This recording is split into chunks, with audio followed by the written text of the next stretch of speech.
எப்பயுமே நல்லது செய்கின்ற குரு பகவான் இப்போ ரொம்ப ரொம்ப நல்லது செய்யப்படும். நான் எதிர்பார்க்கறது 20 லட்சம் அப்படின்னா அவர் கொடுக்க போகிறது 40 லட்சமாக இருக்கும். ஸோ அந்த அளவுக்கு நம்மளுடைய துலாம் ராசிக்கு மிகப்பெரிய சிறப்பு. அதுக்கு அடுத்தபடியாக பார்த்திங்கன்னா குரு பார்வை கிடைச்சா கோடி புண்ணியம்னு சொல்லுவோம்.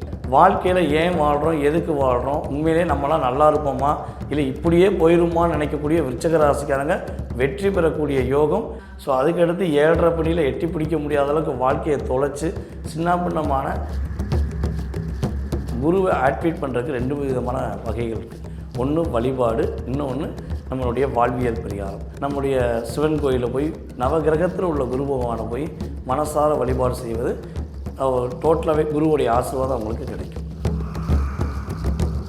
ஃபுல்லான் பக்தி நேயர்கள் அனைவருக்குமே வணக்கம். நான் ரவீனா. இன்றைய நேர்காணலில் நம்மோடு இணைந்திருக்கக்கூடிய சிறப்பு விருந்தினர் ஜோதிடர் சுந்தரபாண்டியன் சார் தான் இருக்காங்க. குரு பயிற்சி 2026 வரப்போகுது. இந்த குரு எல்லாருக்கும் 12 ராசி நேயர்களுக்குமே என்னென்ன நன்மைகளை கொடுக்க போகிறார் அப்படின்றத கேட்டு தெரிஞ்சுக்கலாம். சார் வணக்கம். வணக்கம். எப்படி சார் இருக்கீங்க? நல்லா இருக்கேன். Super sir. குரு பயிற்சி வரப்போகுது. இந்த குரு பயிற்சி 12 ராசி நேயர்களுக்குமே எப்படி இருக்க போகுது? பொதுவாகவே பார்த்திங்கன்னா நம்மளுடைய நவகிரகங்கள் என்று சொல்லக்கூடிய 9 கிரகங்கள். ஸோ இதில் 9 கிரகங்கள் பார்த்திங்கன்னா 2 கிரகங்கள் நிழல் கிரகங்கள். அதாவது ராகு பகவானும் கேது பகவானும் நிழல் கிரகங்களாகவே கருதப்படுறாங்க.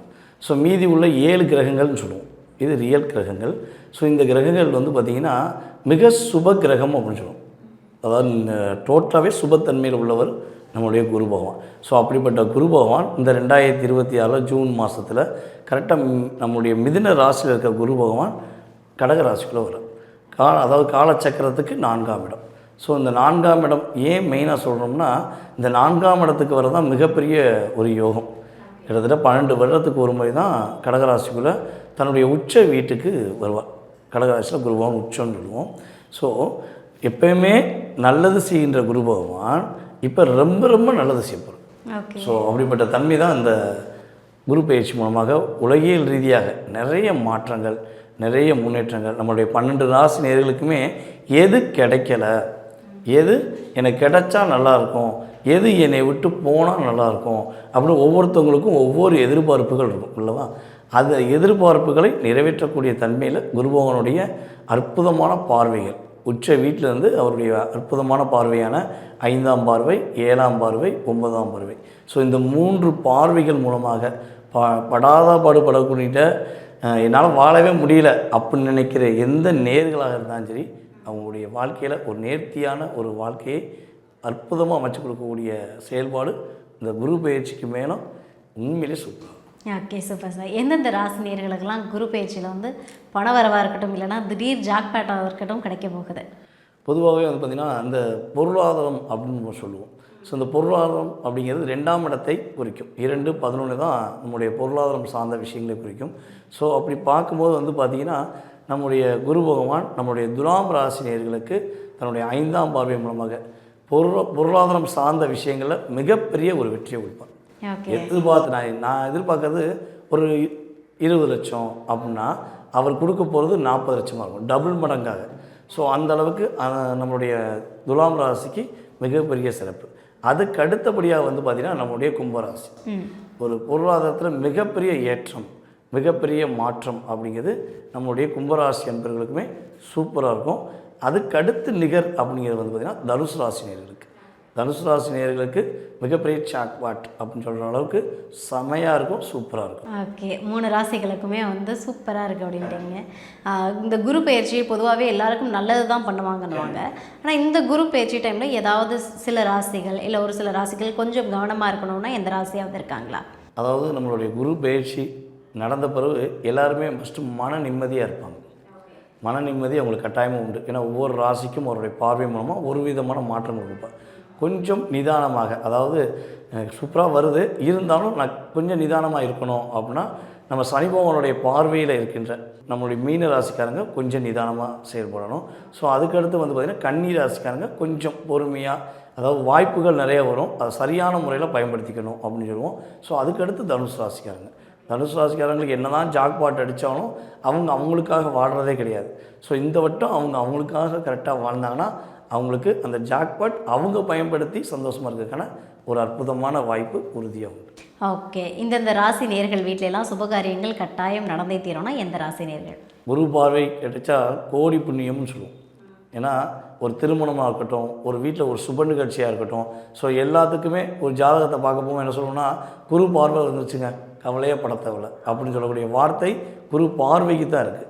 ஸோ அப்படிப்பட்ட சூழ்நிலையில் வாழ்க்கையில் ஏன் வாழ்கிறோம், எதுக்கு வாழ்கிறோம், உண்மையிலே நம்மளாம் நல்லா இருப்போமா இல்லை இப்படியே போயிருமான்னு நினைக்கக்கூடிய விருச்சிக ராசிக்காரங்க வெற்றி பெறக்கூடிய யோகம், வீட்டில் சுப நிகழ்ச்சி நடத்தக்கூடிய யோகம் விருச்சிக ராசிக்கு உண்டு.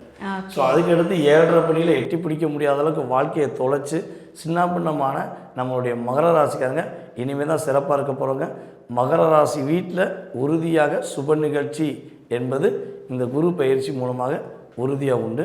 ஸோ அதுக்கு அடுத்தபடியாக அப்படின்னு பார்க்கும்போது மீன ராசி மிகவும் சனி பகவானால் ராசிக்குள்ளே அமர்ந்து என்ன வாழ்க்கடா இது சாமி, கூட இருக்க அத்தனை பேரும் நம்மளை ஏமாத்துறாங்களே, நமக்கு ஒரு சந்தோஷங்கிறது இருக்கவே இருக்காதா அப்படின்னு நினைக்கக்கூடிய மீன ராசிக்காரங்க வீட்டில் மீண்டு வந்து வெற்றியும் மகிழ்ச்சியும் சுப நிகழ்ச்சியும் குரு பகவான் கொடுக்குற அளவுக்கு சிறப்பு இருக்குது. குரு ஒருவேளை ஒருத்தவங்களோட ஜாதகத்தில் கெட்டு போயிருக்குது அப்படின்னா குருவோடைய ஆக்டிவேஷன் அதிகரிக்க என்ன பண்ணணும்?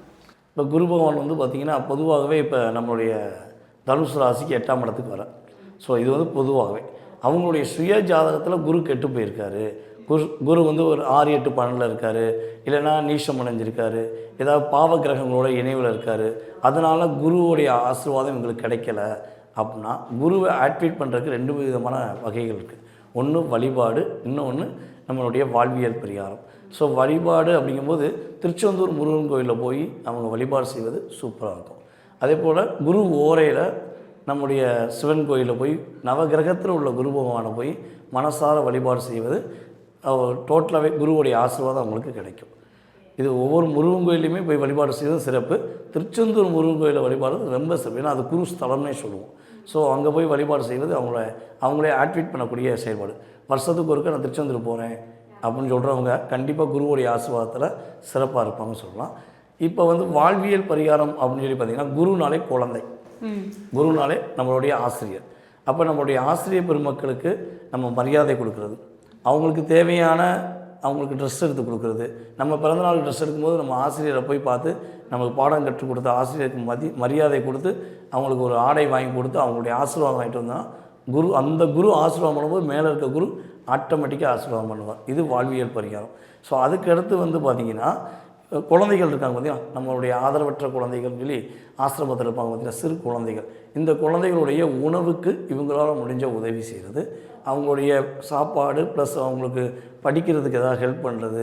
அதுபோல் அவங்க வீட்டு பக்கத்தில் இருக்க சிறு குழந்தைங்க ஏதாவது பிள்ளைங்க படிக்க முடியாமல் கஷ்டப்படுறாங்க அப்படின்னா அவங்களுக்கு பாட புக்குலேருந்து ஃபீஸ்லேருந்து கரெக்டாக கட்டினாங்கன்னா குரு நீசம் பெற்ற குருவோ 6, 8, 12 மறைஞ்ச குருவோ இல்லை இப்போ கோச்சார ரீதியாக உள்ள குருவோடைய சிறு தாக்கம் அப்படியே ரிலாக்ஸ் ஆகி பரிபூர்ண ஆற்றல் உங்களுக்கு கிடைக்கும். அருமை சார், சூப்பர்.